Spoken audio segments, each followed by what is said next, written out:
Hello, and welcome back to Goalie Interference. Mike McKenna of the Daily Faceoff is here writing articles pissing off Toronto fans. How are you today? Yeah, they're not happy. They don't like their No. team being called soft. Well, No. okay, we'll see what happens in playoffs here, folks.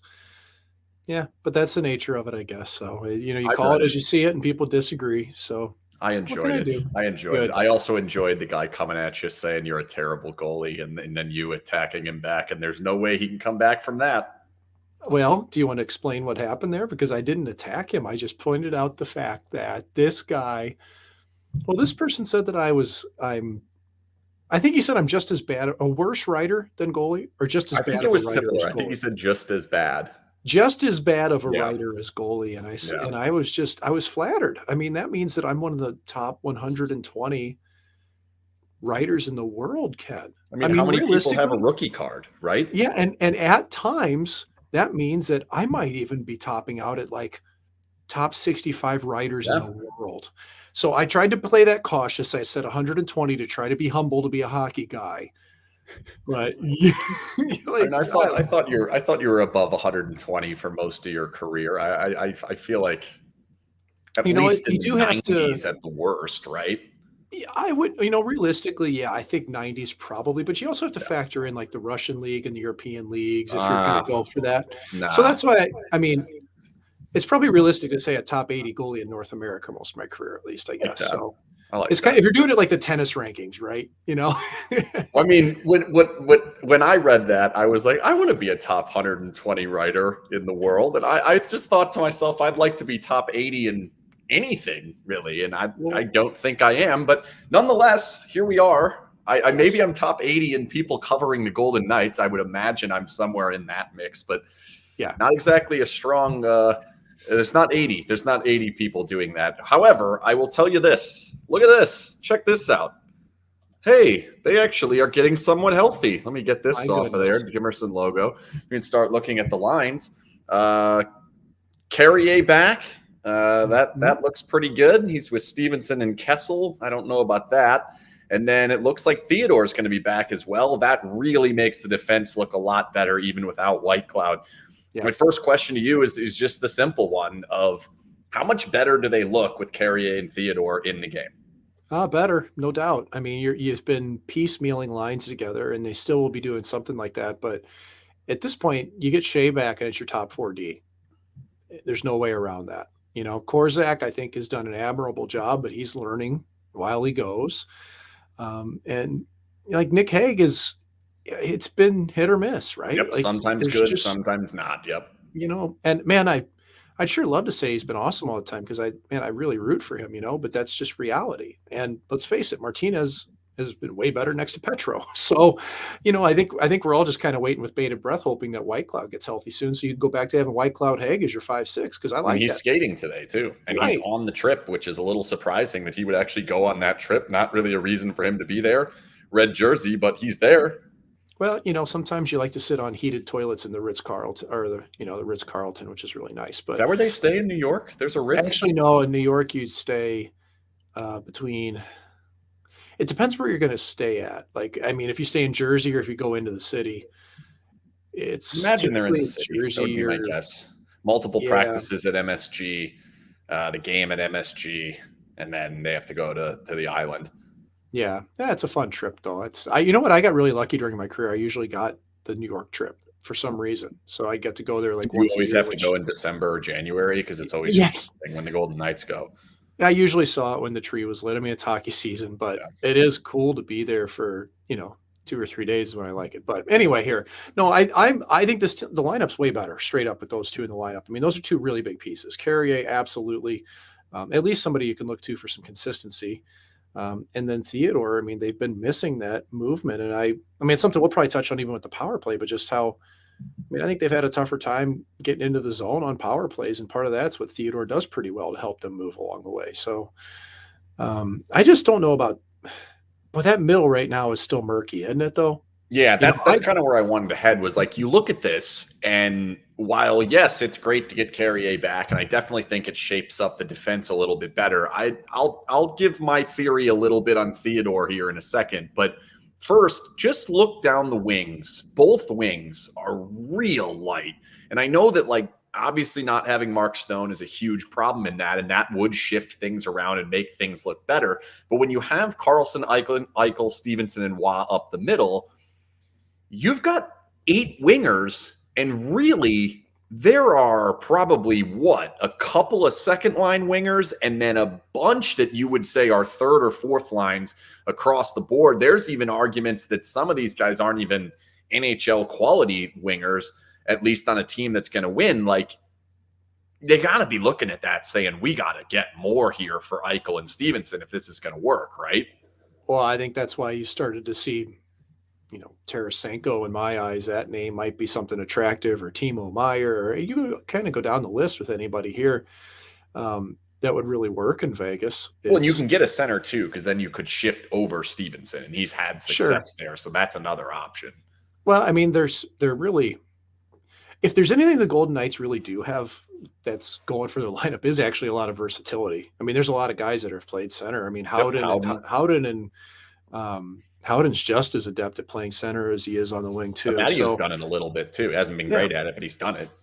Typically those guys that play wing up in the National were half of them were centermen in the minors anyway, right? So you get them up top and you got to stick them on the wing. It's just like, I don't know. Amadio to me is he's only going to be at his best when he plays with really talented players that can move the puck to him. And as much as Jack likes to keep the puck on his blade, I just don't know. I mean, I think you're going to be really looking at Paul Cotter to carry a lot of the energy out of that line. And like, I don't know, man, Cotter's really growing on me, dude. Like, I know we've talked about this in our group, chat about it, that he, my first experience with him was in Henderson, and he was coming out from junior to college, and just like, he was still finding his place. Right. But he's really finding a maturity to his game that I think has been fast tracked, I guess. He still has plays here and there that you shake your head, but it's not like the start of the year, right? Like, I think he's consistently starting to show up in games, which is big because there's not many players on the team like him. There's not many players that can combine tenacity and puck skills. Willingness. He's got both of those. Yeah, exactly. So I just don't know how much. Is he really a top 2-line player in the net? He's not. At least not at this point. I think down the road there's a chance that he could be. But at this point, yeah, you'd like to see him on a third line, and preferably he'd be a hell of a fourth line winger who can actually have some skill and be able to bring some scoring for you. We're not at that point, though. Yeah, I think at this point, especially considering to me Carrier is still your fourth line guy. I think he's an excellent fourth line. I think Cotter fits third. Yeah. So, but yeah, I mean, and just in general, this club is getting closer to health, but how much is health going to counteract the fact that they're still missing Stone? And we're seeing that bear out, that they have looked impressively beatable, I guess you could say. Yep. Like, straight up, like, they're just not competing hard enough to win hockey games. They're just another team right now is what it looks like. And you're trying to, like, even when they played Washington last week, Washington sucked. God, they sucked. They sucked. But, dude, you watch Washington and you watch that game and you see how bad they were and you go, well, that's a one-off, right? Because Washington will flip it in the next game. They'll come out and they'll actually work, and that's where – yeah. And that's where with the Golden Knights, I have those concerns because they seem lost right now and searching. And I mean, geez, man, who's been the best player? Petro. Yeah. To me, like, I mean, he's consistency. Yes, definitely. No doubt in my mind, he's the best player. But this is a team that's forward heavy. Right? In some ways, should be based on the salary cap, based on the way it's built. It should be, but without Mark Stone, it does lean back a little bit more to the defense. Theodore coming in, I do think it matters. But, like, to me, the part that is concerning is they're still searching for offense. Yes, they played a good game against New Jersey. There's no doubt about that. Much more controlled, much more not dealing. I thought with they were pretty good against Arizona too, man. They were pretty good. Okay against Arizona. It was similar problems. Okay, they better. If you put those two games together, it's better. Did not lay an egg in Arizona. That's fair. That's fair. They're better. But, like, to me, now you're going to put Theodore back in. And I do think the puck's going to come out more. I do think you're going to get more movement. I do think those stretch passes are the piece that really are going to open the game up for the Golden Knights. That's the one thing that I'm really looking forward to seeing how he like kind of generates transition chances himself. But the fear that I have is that Hutton played a really good game last game. Obviously, penalty in overtime kills you, but really good game. He's the one who sniped the shot that gets them on the board, that really put them back in that game, changed the way that game was going. Huge shot from him. He's been pretty good defensively. Korczak has been pretty good defensively, not necessarily dominant, but pretty darn good.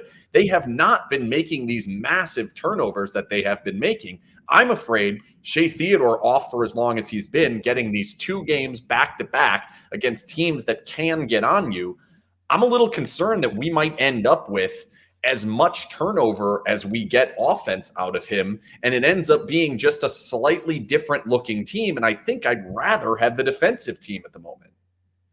I'm going to say I want Theodore in the lineup immediately.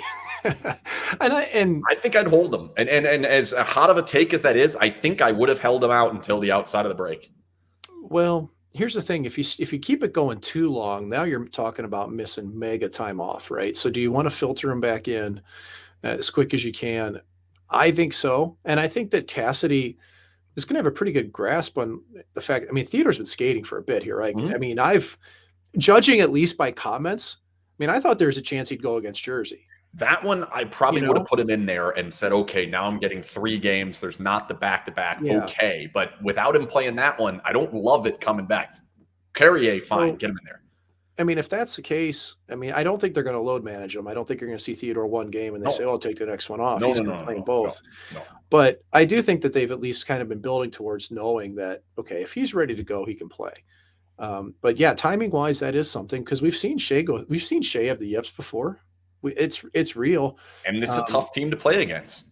The Rangers will shove it right down your throat. Correct. Absolutely. You turn it over to those wrong guys and it's coming back at you in a real hurry. But then again, that's also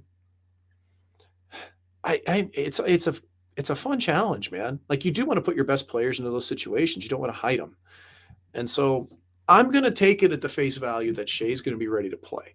I'm not downplaying what you say. Like, I think that could happen, but I think that the benefits of having Theodore in that lineup for a team that's struggling as much as they have. I mean, gosh, look at this. Like, this team's – they don't score. What?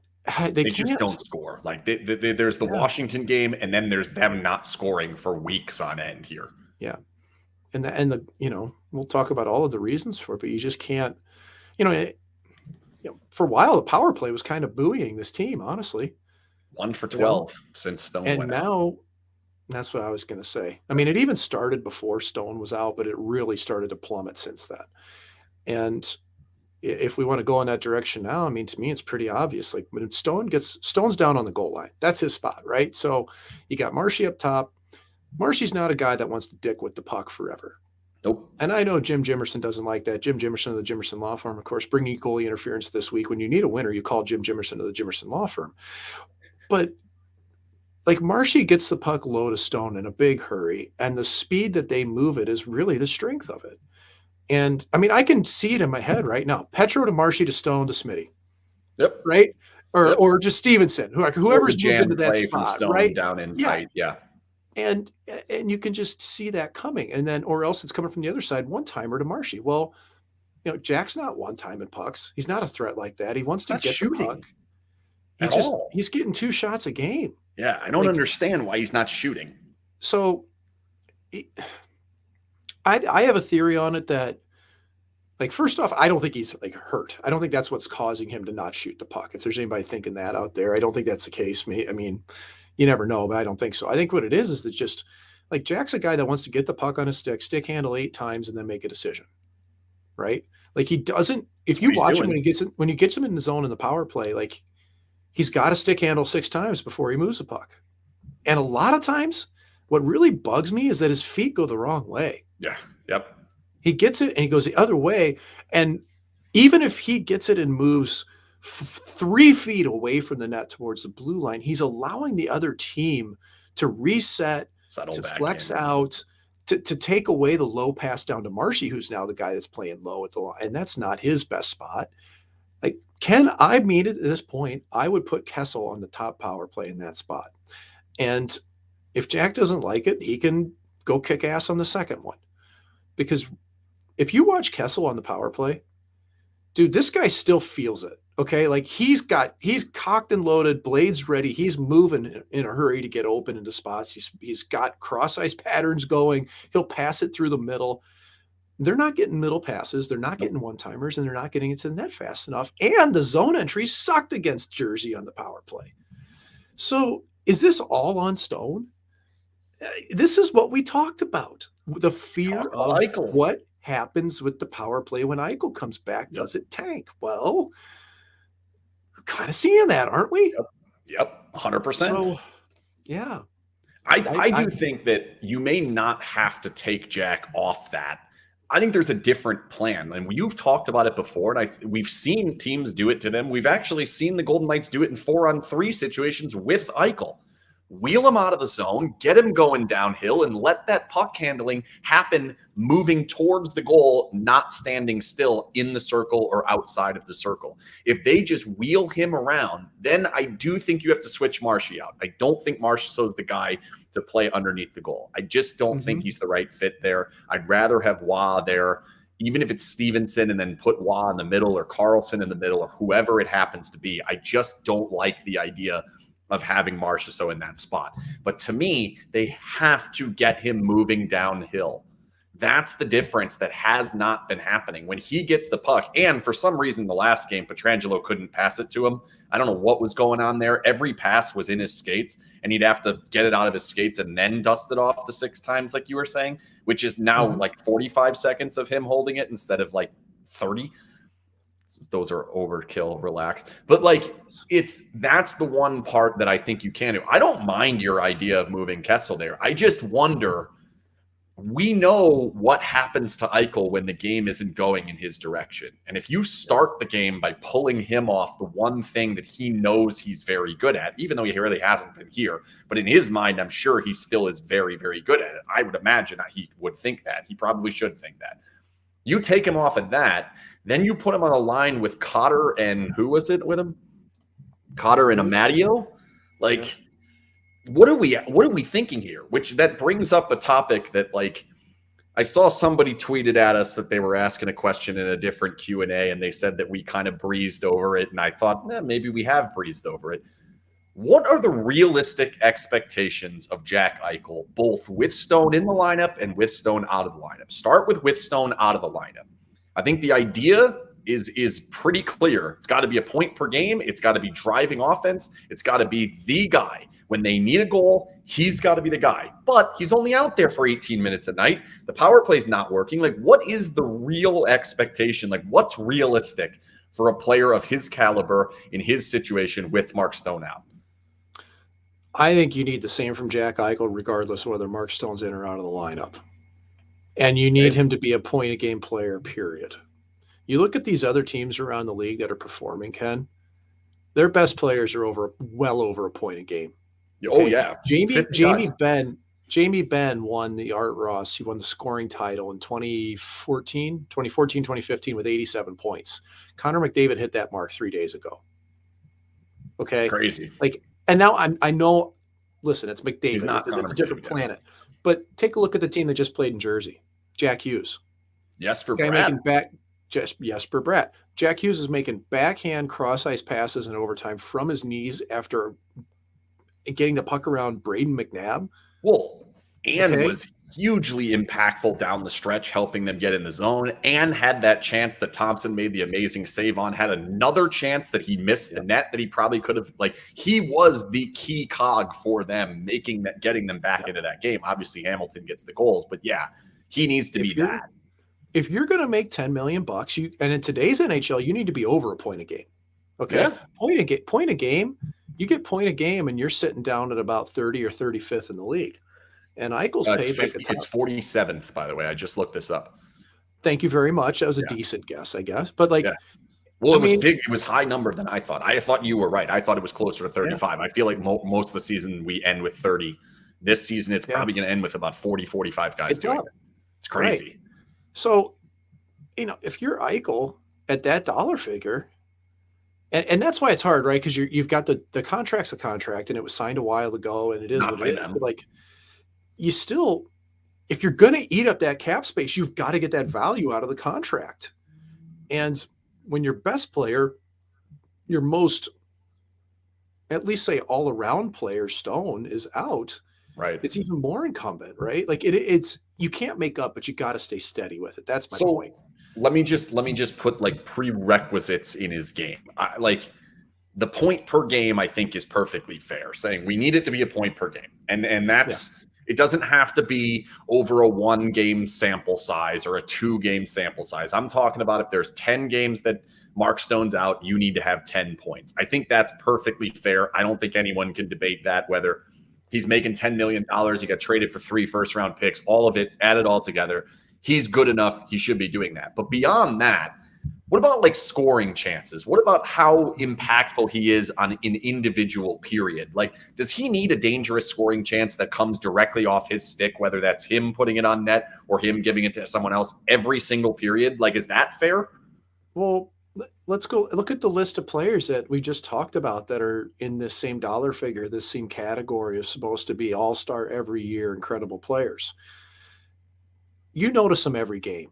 Draisaitl, Marner, Matthews, Pasternak, Kucherov, Robertson, Thompson, even, I mean, Marner's in 17th. You notice him every game. Pettersson, like, you know, you have to get down to the 20s. Like, Pettersson will have a night off every once in a while in Vancouver because Vancouver sucks. And, you know, maybe every now and then you won't notice Dubois for the Jets. But, like, he ain't making $10 million, is he? Not even, right? He's like a $5 million right now, right? And he's younger. He's at a different stage. He's in a bridge deal waiting for his big contract coming from the Montreal Canadiens whenever that's time. He's an RFA. But it's, I guess bottom line, man, it's just and it's not just us. Like Cassidy's giving it to him too. He's giving it to Eichel, you know? And I mean, even you and I talked about this, Ken, about the first goal the other night against Arizona, where Stevenson. It was Stevenson who definitely did not have his stick in the lane on the pass to Keller for the second goal, I guess it was. Sorry, because Gunther had the first one. Yeah. So it was the second goal.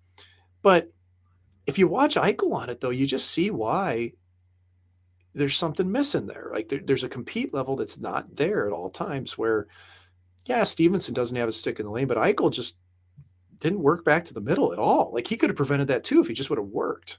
Well, it's not, and that's almost like that's not necessarily his job as the winger. He's supposed to make sure the puck doesn't go back out to the point, make sure he's guarding that guy. But when the guy's standing on the blue line, the puck's coming towards the middle of the ice. Well, what are they going to do with it? You're going to be able to turn around and make that play, right? So it may not necessarily be 100% his job, but like I'm with you that a guy playing winning hockey, a guy that wants to be the impactful player, wants to be the difference maker in the defensive zone, like he cheats down and makes that play. He helps defend that play. It didn't happen. Mark Stone makes that play. I think so, because he's reading it and he's working. So I don't know. I mean, we've bagged on him for a while, but it's just going to continue unless he heats up, because, you know, chucking in an assist every now and then, that's fine. But like with a team really struggling like this, and he's largely been absent. I mean, he's got 1 assist in his last 6 games, you know? And a massive minus too. Like, I mean, and I'm not a huge plus minus guy, but like, and again, then there's the last question on the expectation. I think we're both on board that it's a point per game, right? I think that's a low bar. Gotta be. Okay. Then I'm 100% on board saying I need a dangerous chance directly created from you every single period. 1. Is that fair? I mean, you sure hope they would. So that's if you're getting a power play a period, you damn well better. Right. And so that's 3 a game. And I'm talking 5-on-5. I want that. And that can be drawing. In addition to the power play. Like, okay. So that to me, 3 per game. If you look at the past 6 or 7 games, I think he's probably given you 6 or 7 in the last 6 or 7 games. 1 per game, not 3. That's woefully short to me. And then the last one is probably the biggest one of all is I can't need you to rely on great players being on your line to still have your game be impactful. I understand that it is going to be a step down if I give you Cotter and Amadio compared to Stevenson and Stone. I get that. Okay, so maybe it's 2 dangerous chances per game. Maybe it's 0 times you're on the ice when there's a goal that goes against, because you're helping these players get out of the zone, play offense a little bit more, and live down on the other end, because I'm also probably going to protect you there. I'm not sure that's happening. When's the last time you felt like he's raised the game of a line mate? Yeah, I'm. It's been a minute, that's for sure. And you know, I felt like we talked about this last week. Week in a row we've talked about this guy. We like, have. You know, I mean, it hasn't gotten better either. That's the problem. Like the Arizona game, he's drawing penalties, but that's really it. And like, do they even want the power plays in that game? Right, and that team's terrible, Arizona. And they're flipping pucks over the glass on purpose. Oh, Bugstad's penalty. It was terrible. You're so bad. Ken, carry me for 2 seconds while I plug my computer in, because folks out there listening, I think I would have screwed this up. So I'm still listening. Carry the mail here for a minute. I just feel like to kind of end the conversation on Eichel, because we can move on to something different here, is that you can't sit here and say he's played 35, 40 games and has 37 points, that's good enough. These are the moments that they need him. With Stone, without Stone, doesn't really make a huge difference. They have to be getting impact out of this player all the time.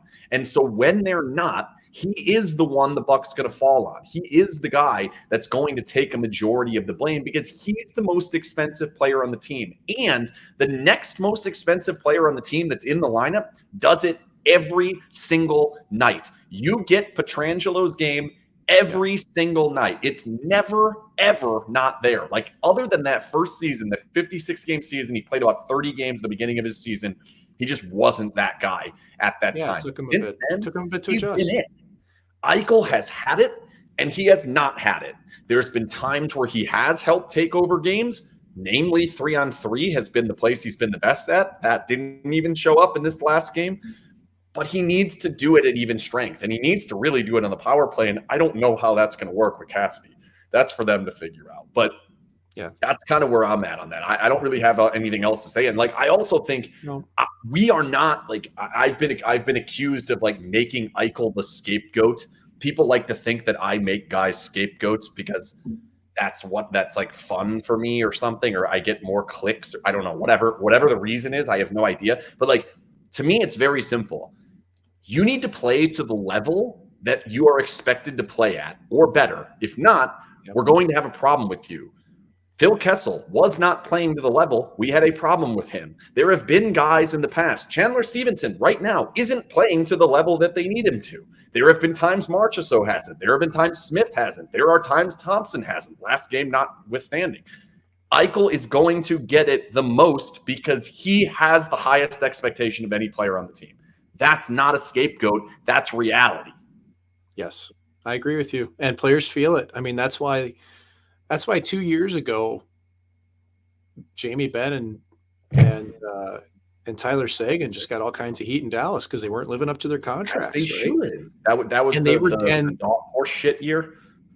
And they were just doing I know those guys really well. They're doing everything they can, and they're as frustrated as anybody. But here's the part that they have. Here's the thing, though, that they have that are intangibles that matter is that Jamie Benn plays his ass off every night. And Jamie Benn is a leader that people will follow anywhere. And that's not Jack. It's not. To watch the coasting and the sulking, it's not the same, if you ask me. So, yeah, I mean, if they're out, if Stone's out, yeah, it doesn't even register a lot. But at least now we are seeing, hey, this lineup's closer, man. It's closer. It's less AHLers in the lineup, yeah. Yeah. So, by the way, goalie interference is brought to you by the Jimerson Law Firm. Mike teased it earlier. I'm going to do the full read right now. The Jimerson Law Firm is one of Las Vegas's preeminent law firms specializing in high-stakes business, civil, and family litigation. When winning matters, seek out the Jimerson Law Firm. Highly recommend you do that. If you ever need to win a lawsuit, that's the way to go. Let me bring up another topic that happened last week that I think went underreported, to be completely honest. Marchessault called a team meeting and dropped a whole bunch of F-bombs after the Dallas game. The team then laid an egg after that game Then that was the Detroit game. That's when we saw Kelly McCrimmon in the locker room. Not something we're 100% sure what to make the significance of it because we don't have access to the side locker room. I'd explain that, but I'm not going to at this point. There's a whatever. We don't fully know. However, number of people we've talked to have kind of said that might be significant. Keep your eyes and ears open for that. And then one of these last games actually was the Washington game that they won. I saw him walking in after the media had been in the locker room. So he was not in the locker room at the same time at that time. They didn't play well in Arizona. Well, they played better in Arizona, but it hasn't, let's put it this way. It hasn't worked. You have your team meeting. You have your closed door meeting. You have your meeting from the GM.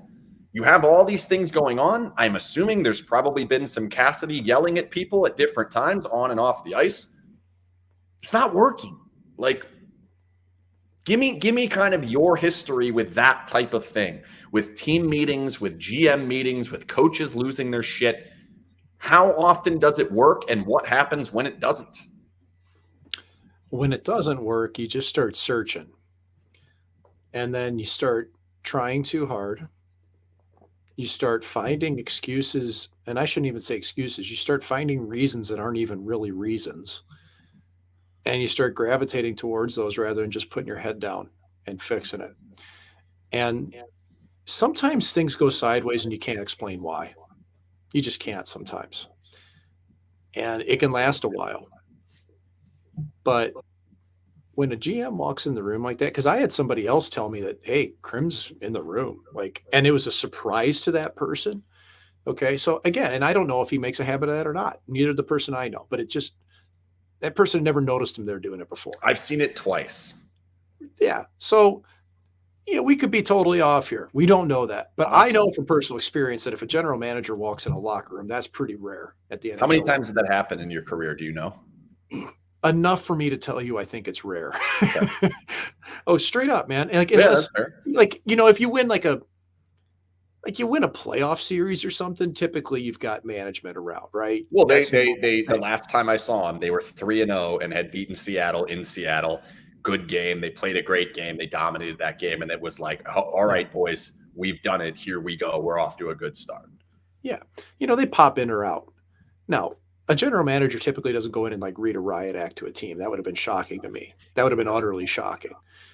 It shouldn't have to. But the presence alone should do it. If they're not in there consistently and they are in there after this shitty loss to Detroit, that should speak volumes. You don't even have to say anything. Just, hey, I'm here. Honestly, if you were Crim and they laid an egg like that first period against Detroit, wouldn't you be hopping in there? Whether you should or shouldn't, isn't that your instinct? Because that first period was just, it's bad. Not good, And then Cassidy came out swinging after that game too. One of his first things, timely save, right? It's a classic goalie hater comes out. Timely save here or there would have been good. Well, then he backed him up a couple of games later. He backed him up in Arizona. He backed him up last game. He certainly said, thompson's being way too hard on himself. I think you're right. That was Hill in that Detroit game. Right. So I just I think the part that's tough to me is what you're saying. Okay, so you end up going searching and there's almost no explanation what's going wrong. Yeah. I think there have been times this season where there isn't an explanation of what's going wrong. Things like, why can't we score at home when we're getting 4.5 a game on the road? Things like, why are we, giving up the first goal as often as we are? Okay, fine. I can get why you're saying, I don't understand why this is happening, because it hasn't happened over the course of the rest of the season, and we don't expect it to happen later. Hopefully we bounce out of this. But the problem right now, to me, is you look at the roster in it of itself. Now it's better now, but when they were losing some of these games in the past, you didn't have a fourth line or a third line, whatever you want to call them. That's problem number one.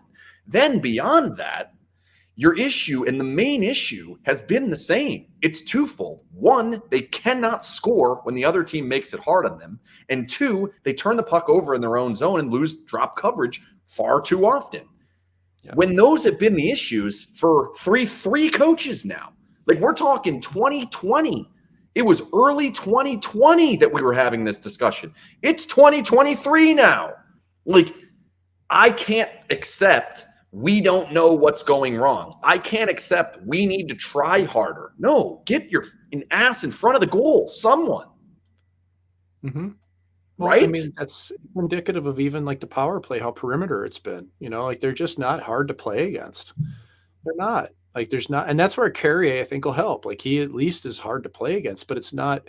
He's more in a drive the net type of hard to play against type of way. He's not a pain in the ass Corey Perry type, in front of the net. They don't really have that, but Pacioretty had a little bit of that in him. Perron certainly had it. That in him. Obviously, Reeves had a lot of that in him. Like they had some of that. They don't have that player right now. Vegas used to be known as a heavy team.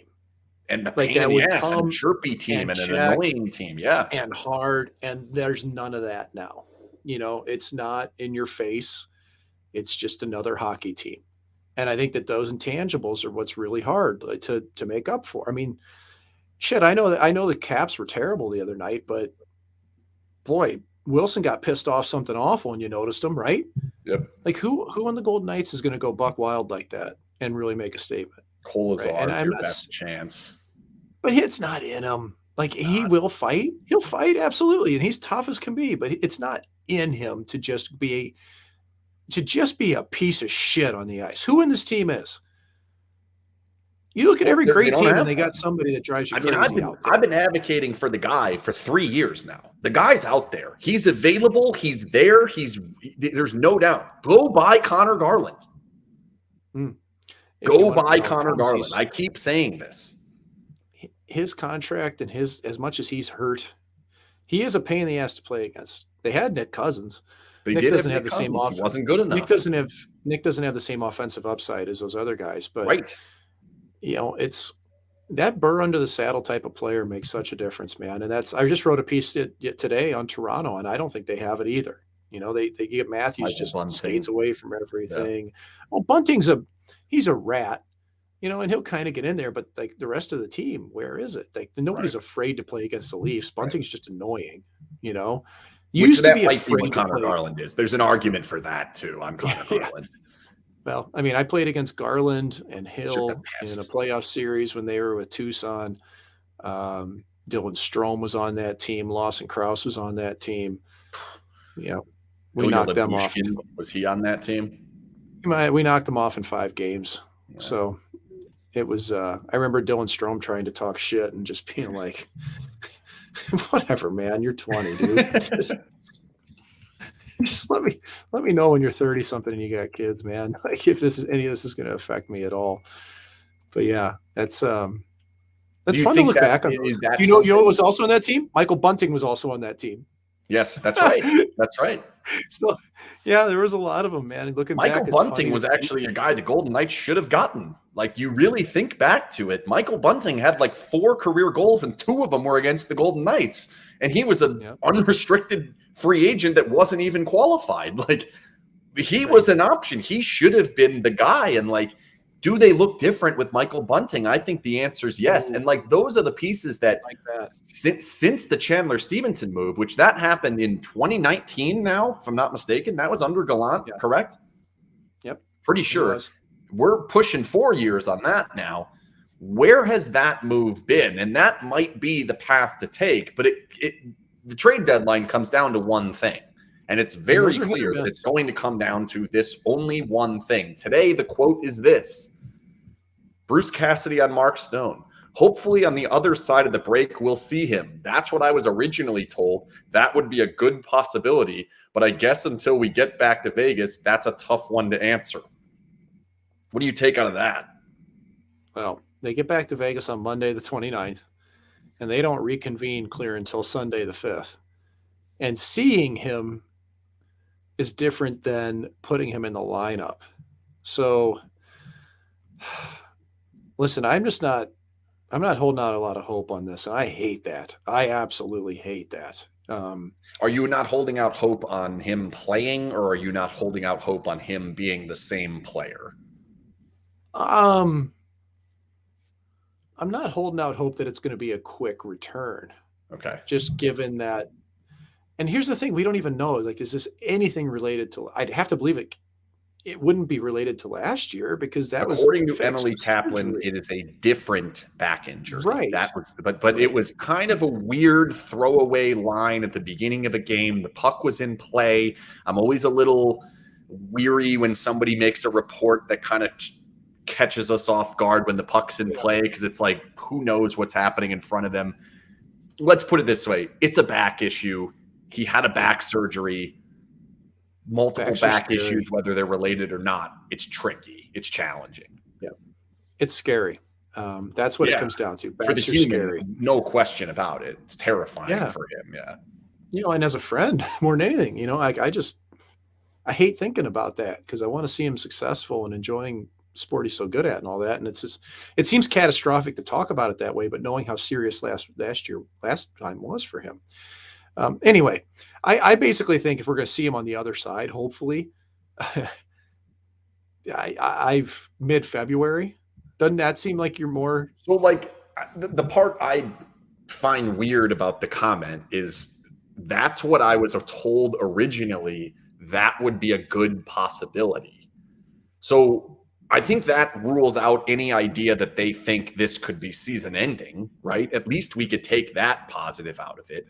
I don't think they plan on using LTIR on Stone. Put it that way. Hopefully, on the other side of the break is super vague. That could be deadline day. That could be mid-March. That could be Nashville game, the first one out of the break. That one's a little bit harder to understand, and I don't think he actually has a good answer. This is a very, very DeBoer-y answer where it's almost lawyerish, where it's like, we could read this 67 different ways and none of them will necessarily be right or wrong. There's no way that that answer can possibly be wrong. That's a good answer from a head coach on an injury, because if he's out for the season, we can still point back to this answer and it's not wrong.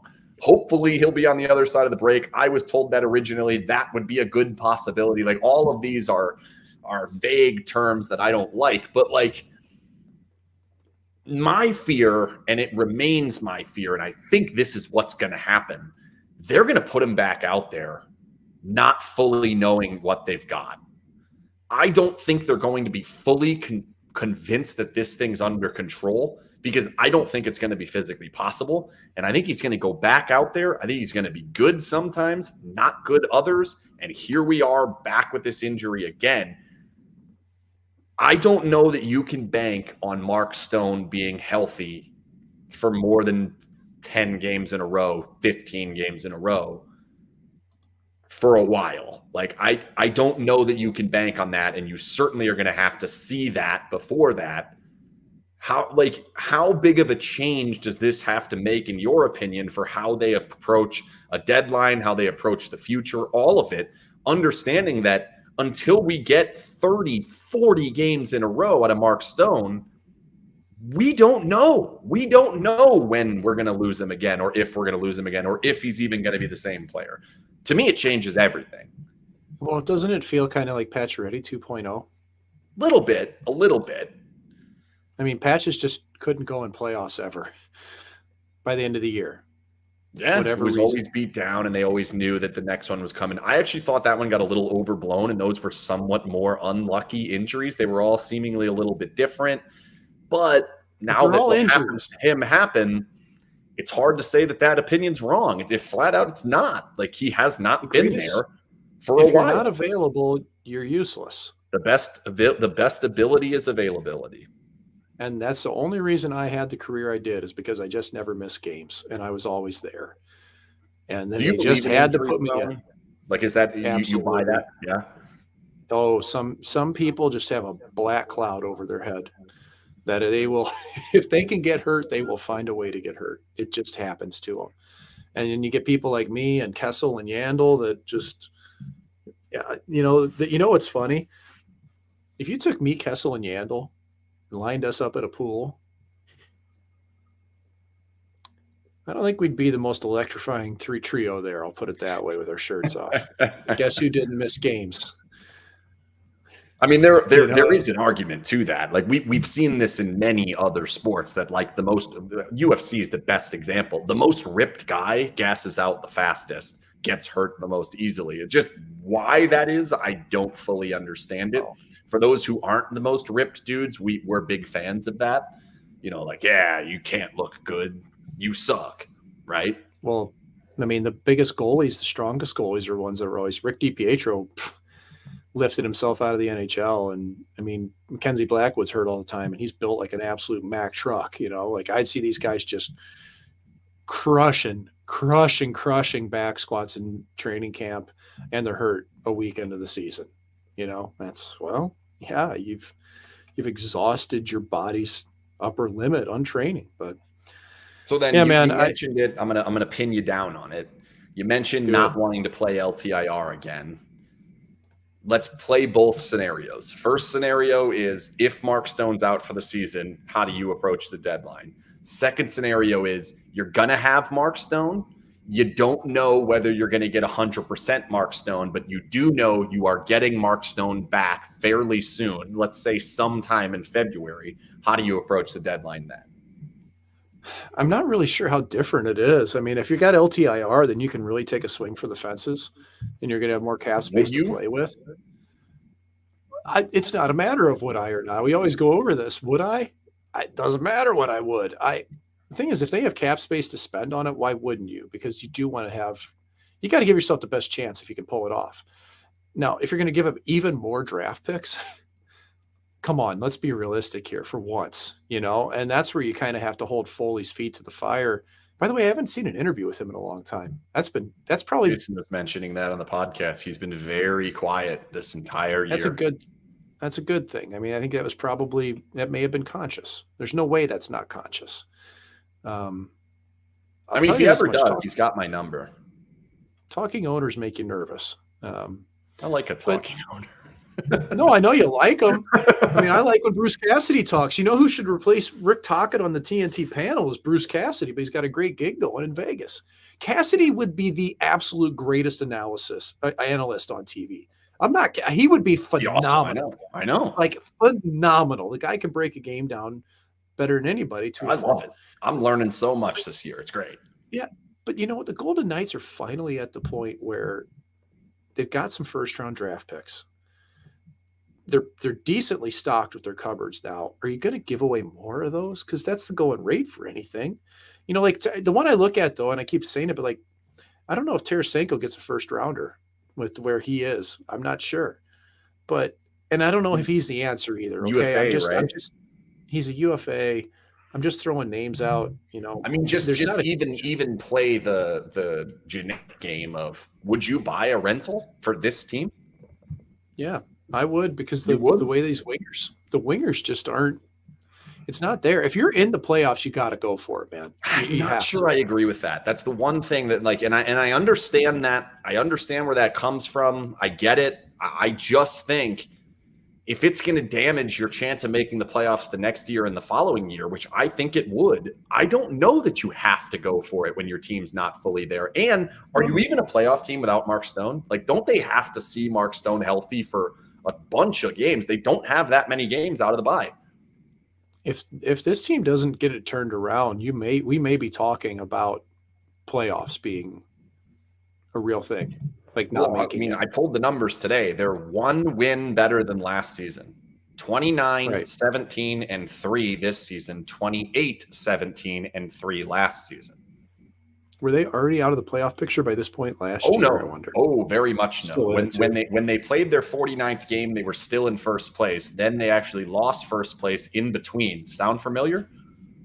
Because they played their 49th game and they've lost first place to the literally just happened. Yeah. Well, they're not as beat up, at least, or they won't be soon. But how are they going to manufacture goals, and how are they going to fix sucking at home? Like, this break might be the best thing they could ever get. Like, I can't get over that. How bad they started all those games at home.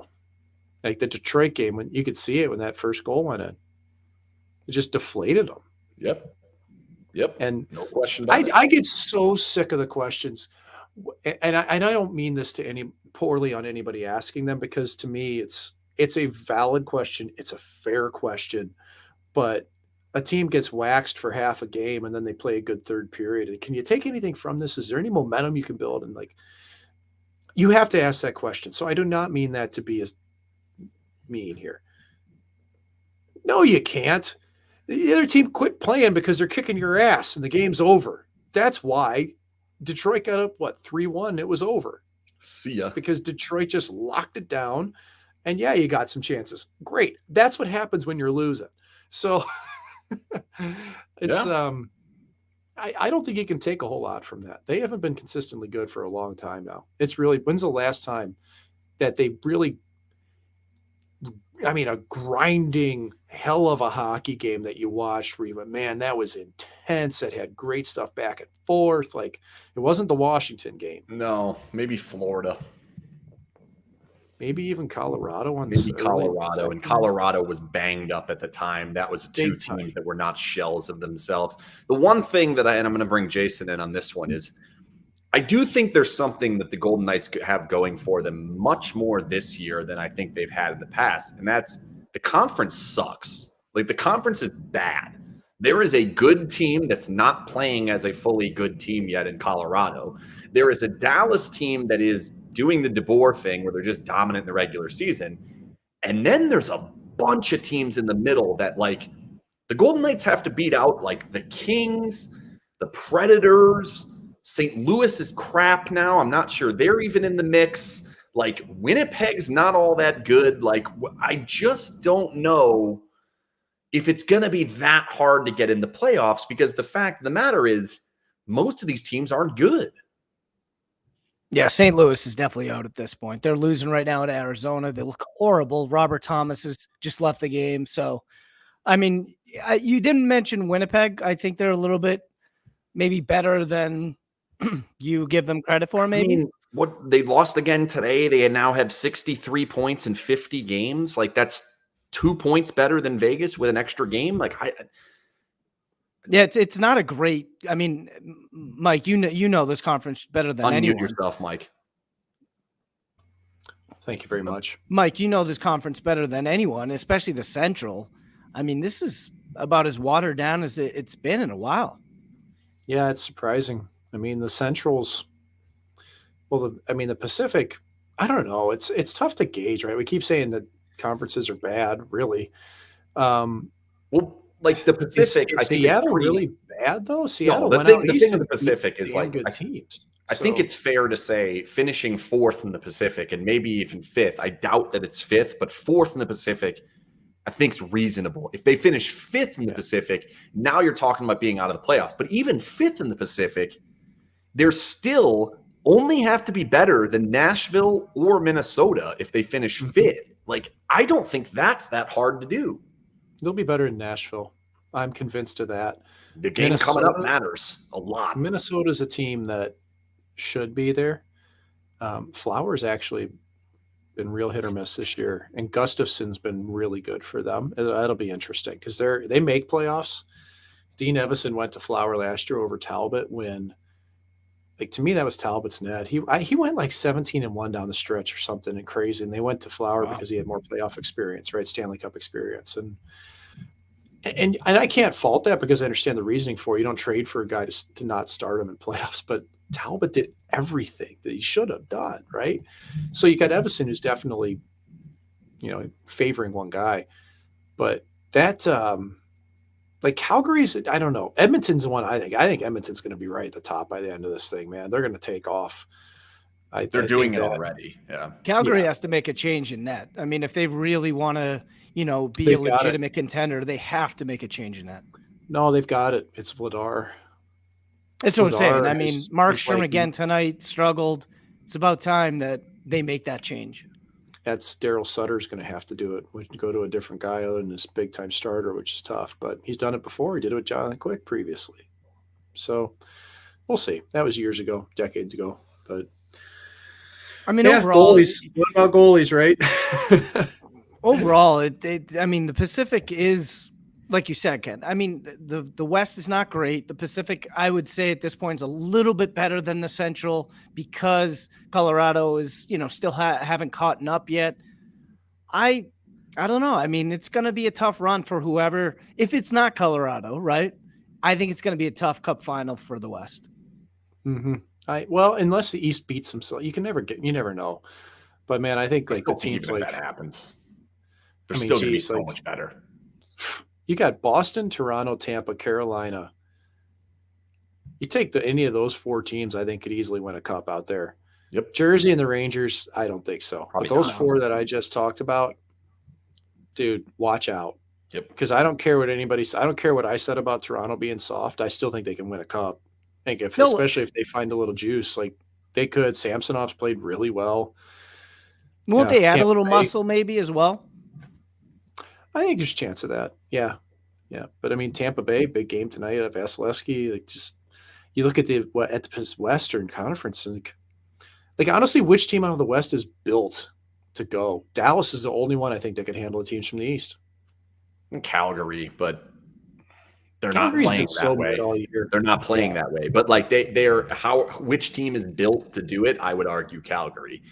But I mean, the Colorado is Colorado. I still think if they were to get healthy, and that we'll see if that happens or not. But it sounds like Landeskog's going to be coming on the ice before the deadline, which is a little surprising to me. He will. And so, I mean, we're kind of moving off the topic a little bit with it, but I think that's a fair thing to look at. I mean, at the beginning of the year, I had Pittsburgh and Edmonton in the Cup final, and Pittsburgh's still kind of hanging around, but I don't think that's going to happen. But I still could see Edmonton end up there as well. So, all right, this name has come up a number of different times, so let's just poke at it. Ryan O'Reilly, yes or no? Would you want him on the Golden Knights right now? Absolutely. I'm conflicted here because he's a centerman, man. So what are we going to do here? What are you going to move out? Are you trading Chandler Stevenson to get him? Like, how's this going to play? Would I like Ryan O'Reilly? I think every team would like to have Ryan O'Reilly. But I just don't think it's obtainable or it doesn't make sense for me with this club. I'll put it that way. To me, Bo Horvat would make more sense than Ryan O'Reilly because Horvat at least you can put him on the wing much easier than you would O'Reilly. And O'Reilly's had a really bad year and he's been hurt. That makes me nervous, But a guy like that, he could turn it around in the postseason. You hope, but I don't know, man. I get a bad vibe when you pick up somebody from a bad team that's been struggling, and it's hard to flip that switch. 16 points in 37 games with a -28. He's never been minus like in his life, And I've watched that team. I try to watch every St. Louis game. I watch every Vegas game. I try to get every St. Louis one, and I don't know. I don't know.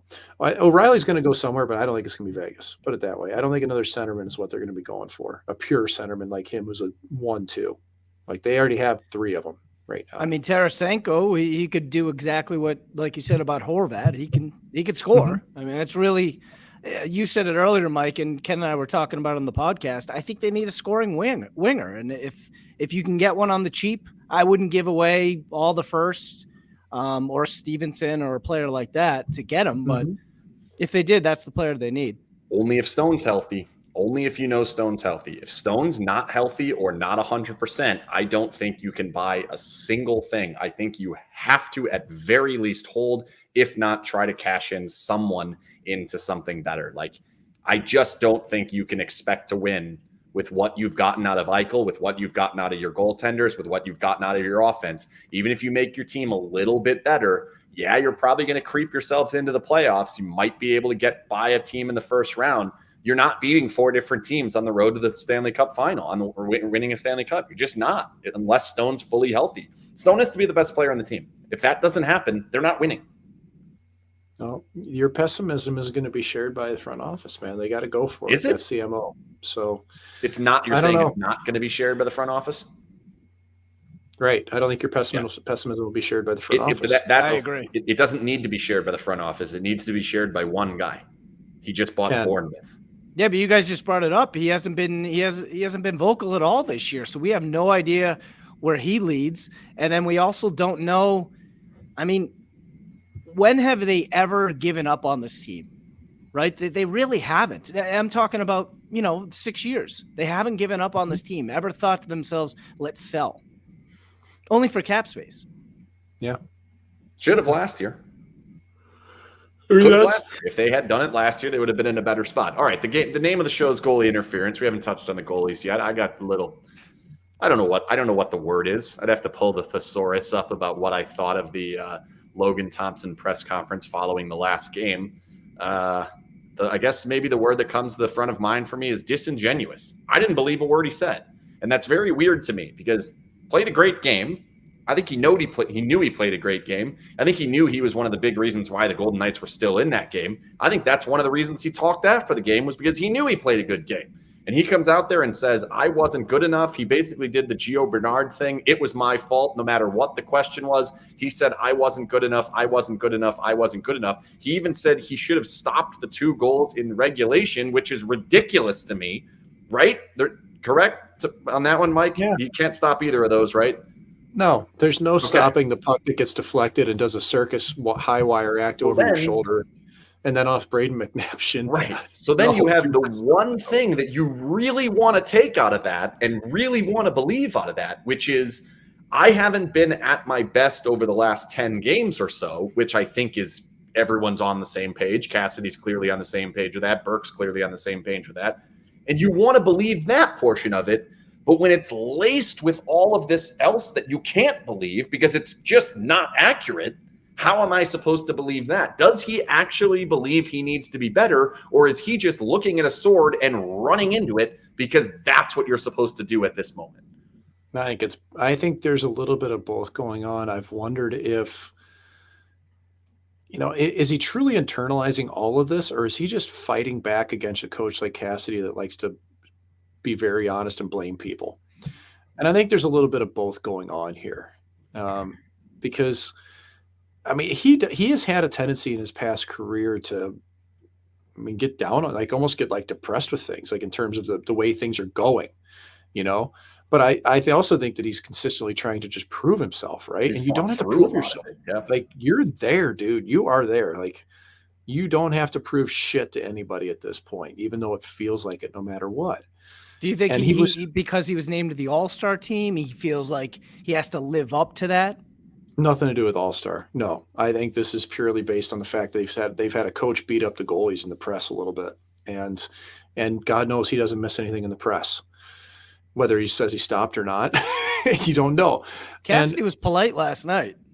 Yeah, he was, but he was because he was phenomenal. He was really good against Arizona. That game against Arizona, if you throw out the first goal, which I know that one looked bad, and I'm not making an excuse for this one being a good goal that Gunther scored, because to me it wasn't. It's just when that puck comes around and you're waiting for it to get to the trapezoid, you kind of reach this point of no return, and you're like, I don't know whether to stay in or go out, and he just got caught. And it was early, and he was playing back-to-back, which was a mistake. He should have played Hill that game against his old team in Arizona, who he never loses to. But they're trying to get Thompson going. They're trying to get him to play 2 in a row and all this. I look at him against Washington, and they asked him, well, how's it, what do you think about this game? Scoring's been tough for us late, and keeping the puck out for the goalies has been tough as well. So I think every position can build off this. Now you're blaming the goalies in the press? What are we doing? Don't do that, man. Stop, please. Believe in yourself and do it outwardly, I just think that I think there was some projecting going on here, but I also think he's really feeling it, man. He's feeling it really hard.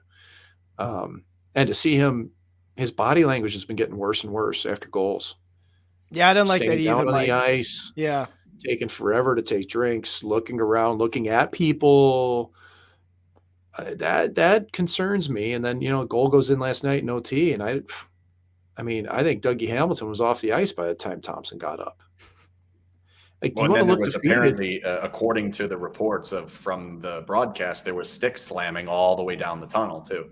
You could see it on it. He came off, he kicked something, then he was smashing stuff, and it's he just played unbelievable. You're not going to steal these games.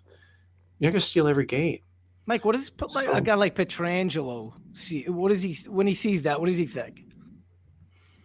Well, he's seen a lot. He's also seen Jordan Binnington go off completely live wire and see it work out. So, but he did win a cup. Yeah, but I think Petro is. I see things like that, and I do wonder about leadership right now. You can't stop a guy in the moment. That's the thing. If somebody's freaking out, you don't want to get involved. You're not doing that. But to hear him sit there afterwards and say, I can make the save on all those goals. You're lying. You're Superman. You're lying. You just can't. He doesn't believe that. You know he doesn't believe that, Mike. Yeah. Right? I think he's feeling the heat of this. I think he's probably he's 1-4-1 in his last 6 games. 3-5-2-10. Like 7 games in a row without a positive goal saved above expected. He's only known success since really leaving the Wheat Kings everywhere. This is the first real adversity. And this is 3 shootouts in a row that they lost. Shootouts. I know, but they're blowing their chance at the playoffs. He was the guy. He was the guy last year. Wasn't his fault, I don't think, but he was the guy last year. To say he's never felt adversity, I don't think is fair. Like, they missed the playoffs with him in the goal. I don't think that was the same as this. That was your Magic Mystery Tour where you're just like, you're in the National, everything's amazing. There's no expectations. You come into this year and you're given the keys to the Vegas Golden Knights, and it's a different ball game, man. We've already seen that. He doesn't even have his Twitter account anymore, right? Like, there has been a shift in the paradigm in season, and that has to deal with the pressures of this job. It's real. Like, it's not the Western Hockey League. It's not the ECHL. The thing is, I'm not concerned with them because I think that unless the team picks it up, it's not going to go anywhere anyway. And I honestly believe this, that if the team starts to score some goals, I think his confidence will swing back in the right direction. The thing that I do worry about that is a real concern is that this is playing out exactly like I said it would in terms of other teams getting the scouting report. And I said this a year and a half, and it's played out exactly. And will there be any adaptation? Will there be change? Will he just continue to stick to his guns, and when the team plays well, they win? He could do that, and he's won games like that. He could be an NHL goalie like this the rest of his career. But I wonder about that, because you see this. You see the arc, and then you see, okay, teams now, they start to look at Matt Murray for the Leafs, man. He was on fire for the first 3 weeks. Then everybody realized he's only stopped 60% of shots high glove. I mean, it doesn't take very long to screenshot where these goals are going in now on Thompson, a lot of them, right? In the scouting report, is there something to the effect of he can get very emotional? Let's rattle him a little bit. Well, I would think that that's the case, but I haven't seen him allow like bulks of goals at a time. Like, he hasn't melted. Like, I think he's a pretty like in game. He's a gamer, man. Like, he really is. Like, that is his to a fault thing. It just, I don't know. I mean, I've seen him, play a little deeper at times this year, but then I heard him say afterwards that he wanted to get out a little bit more lately, and your goalie coach is Sean Burke, who preaches nothing but the goal line out, goal line out. And then I hear Thompson say, yeah, I'm playing a little bit further out, trying to get pucks to hit me. That kind of like sets off warning bells in my head going, is he fight back against his goalie coach now? Or am I just, am I just projecting from a goalie coach that I've had previously and know everything that he's all about? Has he changed? Sean Burke hasn't changed. Come on. Yeah. He has not changed. So is he sort of passing a message along, or is he defying him? I can't tell. I don't know. Maybe it wasn't even, could be me reading too far into things for all I know. I think that press conference was something. And it's an away game. It's not a lot of media there. They lost an overtime game. Okay. But the defiance that was in that presser, and the fact that he has not done a lot of these after losses, which he does them when he wins, he hasn't done them when he loses. That's 2023 NHL. You have the ability to do that. But he did step up in that one. I would guess he told them, I want to step up in this one, because he hasn't been. It's the same thing as we don't talk to goalies on the days that they start. Well, some goalies are like, I don't care. You could talk to me. Fine. It's so stupid. He purposely wanted to go out there and say that. And then when the questions are coming from Ashley Weiss, who works for the team, who is there to get you to say nice things even though you lost, he still would not take that opportunity and all wanted to throw it on himself. My concern with it is I don't think he believed it. And I just think it sends such a terrible message when it's not genuine, and everyone knows it's not genuine. There's no way Braden McNabb goes back, sees that, and is like, you're right. He should have stopped that one that was off my shin. Bum. It's not real. So You what think it's are like we a doing? public plea? What is the message there? I don't understand what was trying to come across there, other than I think you might be right in saying, okay, if the coach wants to shit on us all the time, I will too, even though you all know I didn't suck. You can get into a goalie psychosis where you think you can find a way to stop everything, though.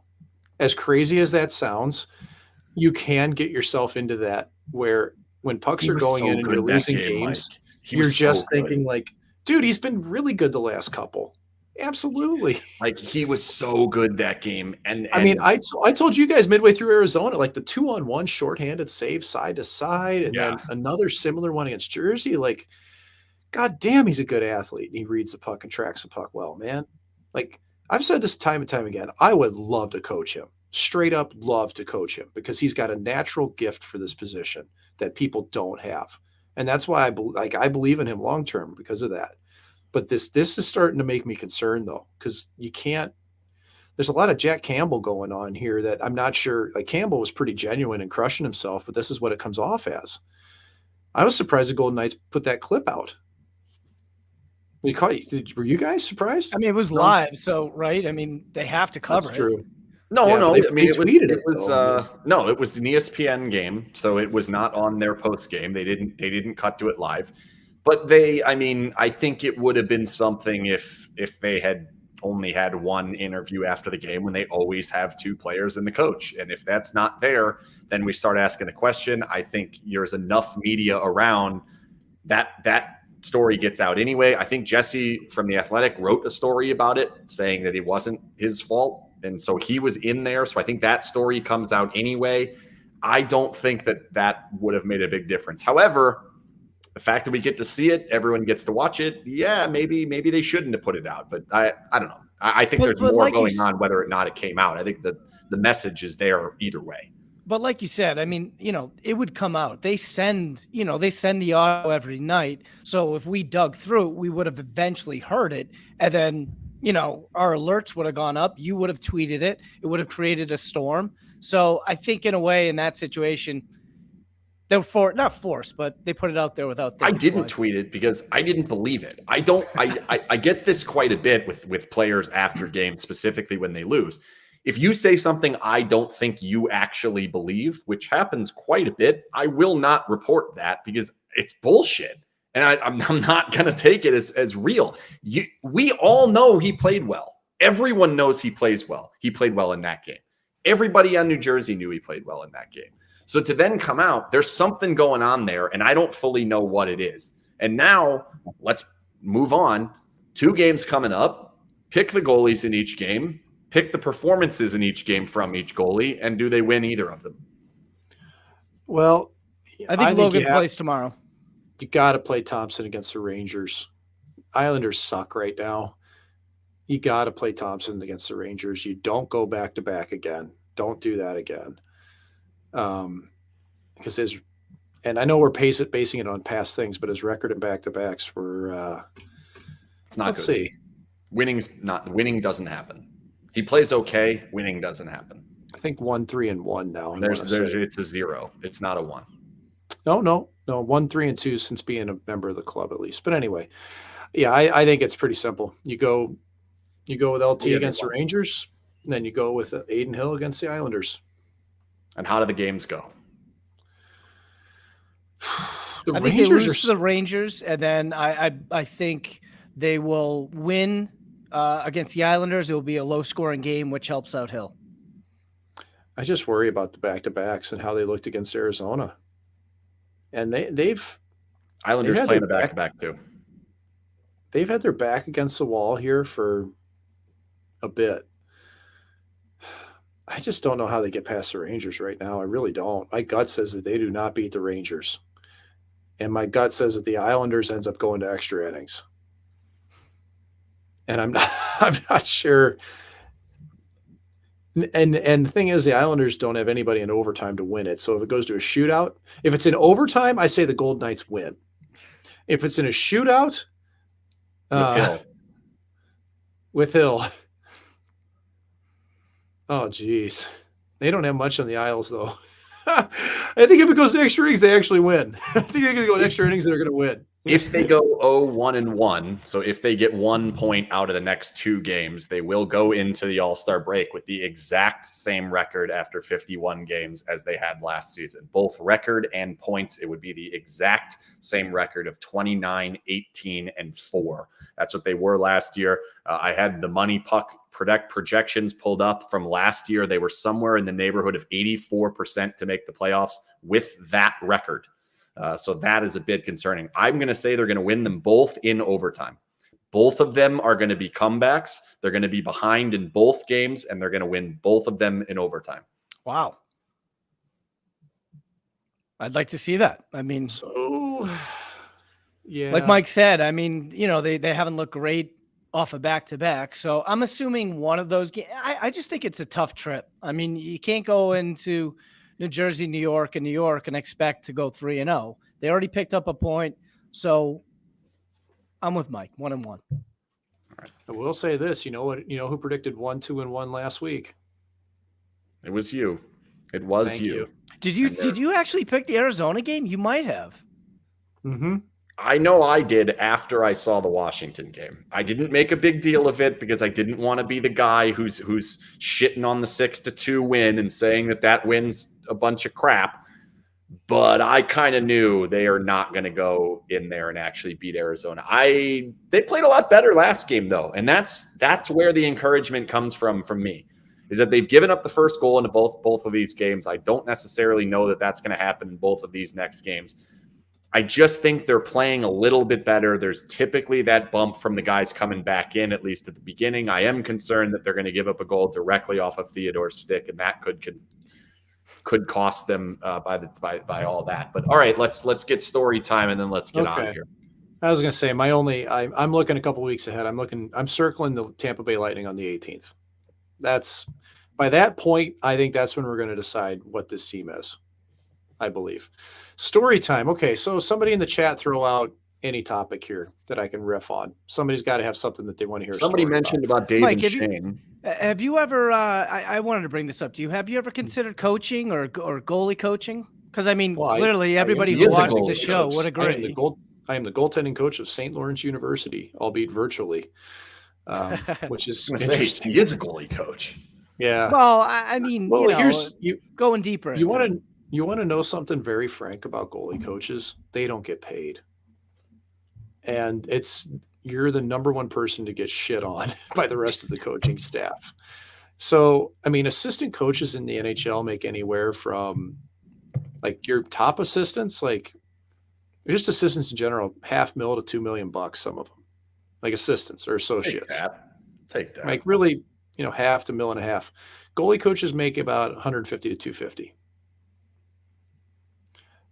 And there's like one or two outliers. And hey, man, that's a great life and good money. Like you make great living, right? But they get hired and fired, and they're underpaid, and they're underappreciated, and your hours are insane, and it's do and die all the time. And the thing is, you can't just walk in and get that type of job. You have to go to the American League first, work your way up, prove yourself, all these things. You're going to do that for $60,000 maybe, and travel all around all the time, and have to move to Springfield, Mass again and ride this. I would honestly rather go do something outside hockey, I guess, and try to build a career that could be sustainable. And I'm almost 40, so. I wish that upon nobody living in Springfield, Mass, by the way. Yeah. They want stories about refs. Oh gosh. Well, somebody said about Dave and Shane. I guess, I will say, like, there's something I really do miss about doing the live broadcast was hearing those two warm up with one another. I mean, Dave's just hysterically funny. And, they'd go through the opening to the show, and they'd usually practice it once or twice and roll through it. And usually is pretty clean, but sometimes it would go poorly. And just the comments from Dave were the funniest thing in the world to me. He's very self-deprecating, hilariously self-deprecating. Yeah. Yeah. I really miss hearing Dave a lot of ways. It was fun to hear that. And it's like, I wish the behind the scenes stuff you guys could have seen more of sometimes, like just watching us prep on set to get ready for things and, kind of what goes into it, right? Like there's a lot that would go into those little 3-minute, 4-minute opening segments, man. Like you're getting everything ready all day long. So what's this? I told the Marchand story. Yeah. He said it was amazing. Yeah, I have a request that Dave, enough with the goal, this haven't scored in 6 games or 19 games. Like the poor player. I mean, we all need to know that. Badger the player. I know there's Phil. I know you need some material to fill in, but enough is enough. I know. I legitimately believe that Dave is one of the best in the business. He's awesome. He's so good at what he does. And every time he says one off the coconut, it gets me giggling. That's all we have time for tonight. That's a good way to end it. Thanks again to the Jimerson Law Firm for sponsoring every episode of Goalie Interference. We'll be back. I believe it's Wednesday next week because there are no games, right? No. Correct? Are we? No, we're not breaking Wednesday for the All-Star break. Of course we're doing piss on week. it. We'll see you then. Piss off All-Star break. The All-Star break's the worst. The All-Star game is terrible. The skills competition is stupid. Oh, I don't like the All-Star game. I was all excited for it to be here last year. It is the worst. The best part of the All-Star game was when we went to Giordano's after the game. It was fantastic. You were there. They had so much free pizza for us. I still have it in my fridge. That's not. I literally took like 2 full pizzas, so I didn't even want to. The guy was like, "Here, take this." Yeah. It was insane. But that's all we have time for. Thanks again to the Jimerson Law Firm. We will see you next Wednesday. Good night.